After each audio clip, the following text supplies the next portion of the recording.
చూపించబడే ముందు, విజయం ప్రకటించబడే ముందు, దైవ ఫలితాలు వెలుగులోకి రాకముందు, విశ్వానికి ఒకటి అవసరమైంది, అది పోరాటం కాదు, అది ఆధారం.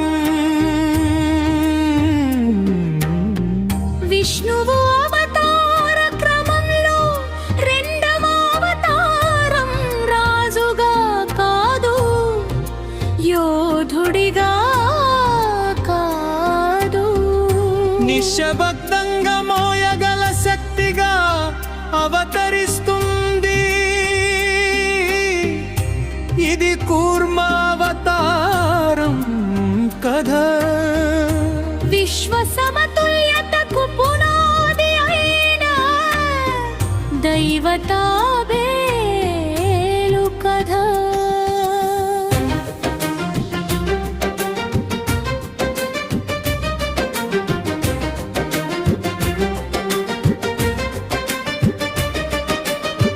మునుపటి యుగాంతంలో ప్రళయం ముగిసిన తరువాత దేవతలు మరియు అసురులు ఒకే సమస్యను ఎదుర్కొన్నారు. వారి శక్తులు క్షీణించాయి. అమృతం అమరత్వానికి మూలమైన దైవ పదార్థం క్షీరసాగరంలో దాగి ఉంది. దానిని పొందాలంటే ఒక అసాధారణ ప్రయత్నం అవసరమైంది. అది సముద్ర మదనం, కానీ కార్యానికి కేవలం శక్తి సరిపోలేదు. ఒక ధ్రువమైన ఆధారం అవసరమైంది.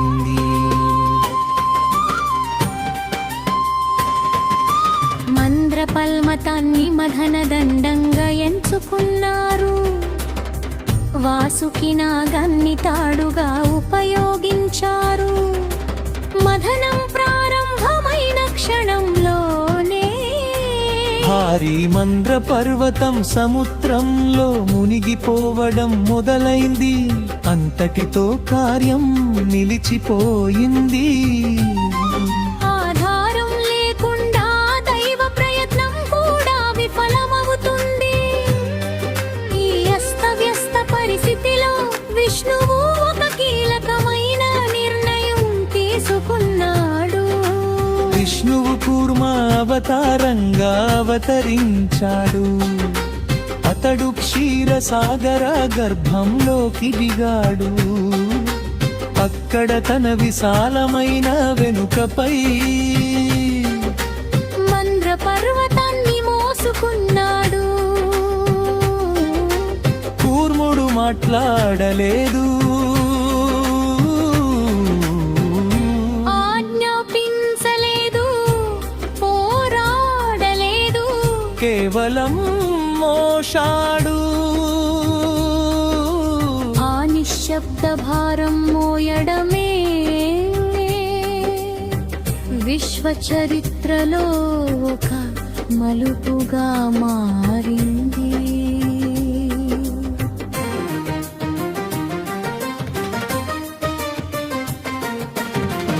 మదనం తిరిగి ప్రారంభమైంది.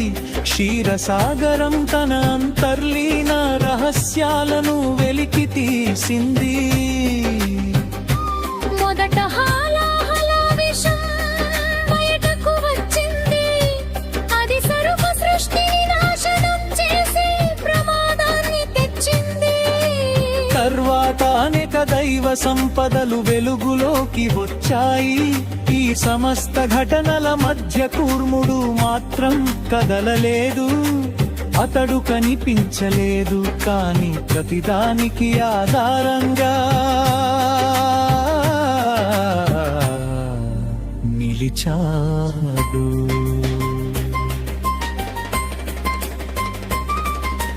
చివరికి ధన్వంతరి అమృత కలశంతో సముద్రం నుండి అవతరించాడు.